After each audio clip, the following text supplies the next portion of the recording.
कहानी की शुरुआत एक मिडिल स्कूल में पढ़ रहे लड़के से होती है जिसका नाम इटोकी होता है और ये पढ़ाई लिखाई में काफी ज्यादा अच्छा होता है। और वहीं इसके दोस्त बोलते हैं कि पढ़ाई लिखाई से कुछ नहीं होगा, तुम्हें कुछ मेमोरीज भी बनानी चाहिए। और फिर इटोकी अपने स्कूल से घर जा रहा होता है और वो बहुत देर से नोटिस कर रहा होता है कि एक लड़की उसका बहुत देर से पीछा कर रही है और उस लड़की से कहता है कि तुम चाहो तो मेरे साथ चल सकती हो।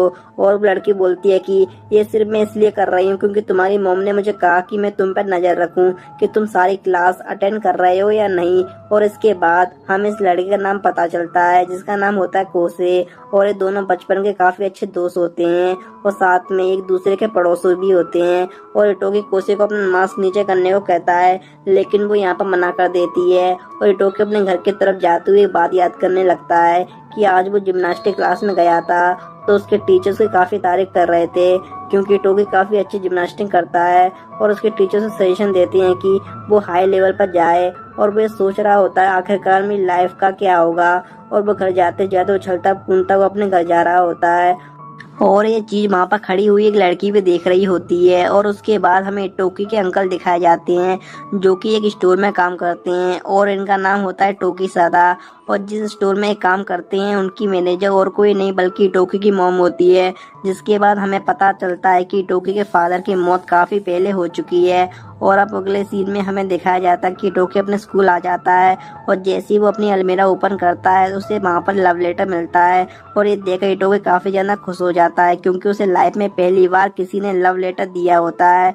और इसके बाद हमें पता लगता है कि लव लेटर उस लड़की ने दिया होता है जो कि टोकी काफी टाइम से पहले छुप छुप कर देख रही होती है। और फाइनली लड़की इटोकी को प्रपोज कर देती है और वो उससे कहती है कि मैं तुम्हारी जिम्नास्टिक स्किल काफी ज्यादा इम्प्रेस हो गई हूँ, तुम मुझे बहुत अच्छे लगते हो। और इटोकी भी शर्माती उसका प्रपोजल एक्सेप्ट कर लेता है। अब जैसे ही इटोकी अपने घर पहुंचता है उसकी मम्मी उसको चिढ़ाने लगती है क्योंकि उसकी मम्मी को पता चल गया है कि किसी लड़की ने टोकी को प्रपोज किया है और उस लड़की ने टोकी को संडे को बुलाया है। लेकिन उसकी मम नहीं चाहती कि टोकी अपनी क्लास को बंद करके कहीं डेट पर जाए। और ये तो हमें आगे पता लगेगा कि उसकी मम्मी भी उसे डेट पर जाने के लिए क्यों मना कर रही है।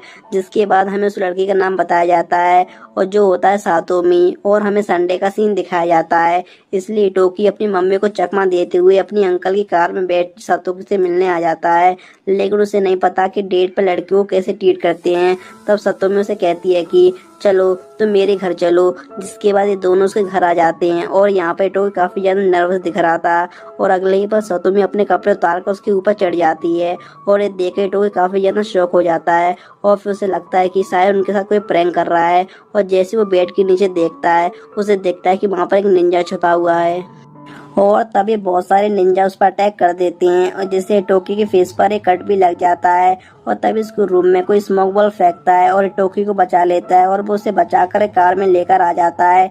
जिसके बाद हमें पता लगता है कि उसे बचाने वाला और कोई नहीं बल्कि उसकी मॉम होती है और उनके साथ काम करने वाले साथी होते हैं। उनमें से एक बंदा टोकी से माफी मांगते हुए उसे यंग मास्टर बोल रहा था।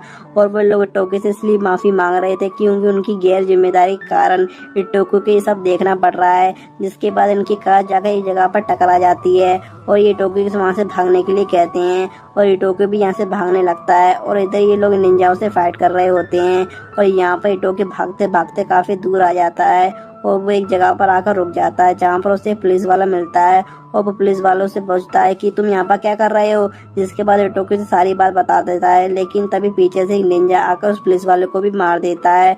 और यहाँ पर इटोकी बिल्कुल भी समझ नहीं पा रहा होता है कि यहाँ पर चल क्या रहा है। और उनमें से एक निंजा टोकी को वहीं पे बांध के फेंक देता है। जिसके बाद वहां पर आते हैं टोकी के अंकल जिसे देखकर सभी निंजा काफी डरने लगते हैं और सभी निंजा उसे ब्लैक डेविल कहकर पुकार रहे होते हैं। और तभी टोकी के अंकल उस पुलिस वाले को कहते हैं कि अब बस तुम उठ जाओ, बहुत ज्यादा ओवरएक्टिंग हो चुकी है। जिसके बाद हम देखते हैं कि उसके अंकल एक सूट पहनकर सभी निंजा उसको वहां पर मार देते हैं।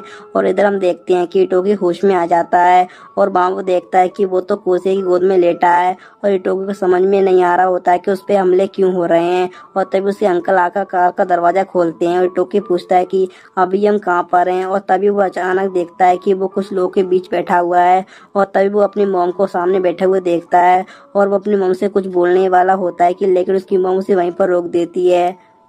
और कहती है कि इस जगह पर तुम मुझे अपनी मॉम कहकर मत बुलाओ, और उसकी मॉम कहती है कि यहाँ पर तुम मुझे चीप कहकर बुलाओ। और उसकी मॉम बताती है कि हम सभी ईगा विलेज के शिनोबी हैं जो कि अभी यहाँ पर रह रहे हैं, और इटोकी को भी अभी यहाँ पर ये समझ में नहीं आ रहा होता है कि यहाँ पर चल क्या रहा है।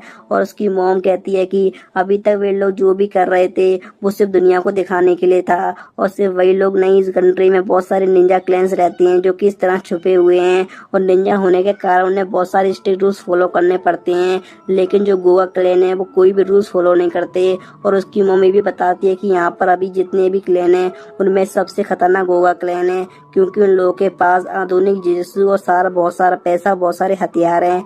और इन लोगों को पता लगा कि गोवा विलेज के लोग ईगा विलेज पर कब्जा करना चाहते हैं, और इसका मतलब अभी थोड़ी देर पहले जो निंजा तुम पे अटैक कर रहे थे वो गोवा क्लैन के ही थे। और इटोकी अपनी मम्मी से पूछ रहा होता है कि आखिरकार वो लोग मेरे पे अटैक क्यों कर रहे थे। और उसकी मम बताती है कि क्योंकि तुम ईगा क्लैन के हो और तुम ईगा के नॉन सक्सेसर हो। और फिर आगे हमें दिखाया जाता है कि वो सभी लोग उसके सामने झुक रहे होते हैं, और फिर सीन चेंज होता है जहाँ पर हमें गोवा क्लैन के लोगों को दिखाया जाता है। और गोवा क्लैन का एक सब्स्टिट्यूट जिसका नाम कीरू है वो अपने गांव वालों को बहुत ज़्यादा मोटिवेट कर रहा होता है, क्योंकि उन लोगों ने अपने चीफ को खो दिया है जिसका नाम शिन मारू था।